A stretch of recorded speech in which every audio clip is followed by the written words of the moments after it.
感谢有希望，咱继续来看幻想2000的证据，昨暗失事，加在回瓜小派粉有红留起来。目前人是伫台中5车东综合病院的治疗，意识是个真清楚。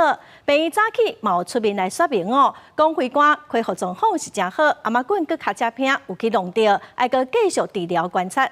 今仔早起，总统赖清德嘛亲身去慰问，嘛希望讲咱国人得爱全力来消停国军。针对失事的原因，嘛要求国防部得爱彻底来调查。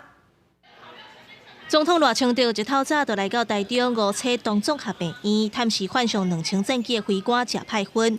双方会面20分钟了后，赖总统也随发表谈话，除了对这届救援表达肯定，也已经请国防部针对患上2000的机队进行检验的定数。他们的训练是不分昼夜的，在这种状况之下，他们非常辛苦。我也敬请国人能够全力支持国军，做国军的后盾。国防部顾部长已经有提到，他们会进行他们应有的程序来进行各项的检验的措施。这架编制伫咧新竹空军基地幻象2000，初十暗时执行夜巡科目的时，若像失去动力落入海里。苏当时使战机的飞官食派粉是紧急单射逃生，暂时失去联络。加在暗时10点外有找到人，本地海巡的军舰要直接甲飞官送转去南寮渔港，不过因为拄好是退劳，全无法度入港，落尾决定送去台中港。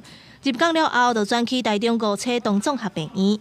病院表示，目前食派粉的恢复状况是真好，不过颔棍有弄着伤，这几天也是病情的发炎期间。在那个重力加速度的情形之下，他那个机转也担心颈椎会有状况。那包含落海的时候是一个背部落海的情形，所以才会有颈部背部的一些挫伤的情形。所以我们在初步检查的时候，因为发炎指数白血球也稍微高了一些。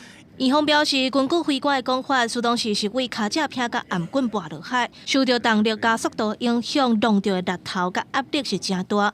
未来这几天除了要继续观察这个颔棍敢有相关的变化，嘛因为有食到海水，也要预防肺部敢有吸入性肺炎的状况。记者林建生、王良涛台中报道。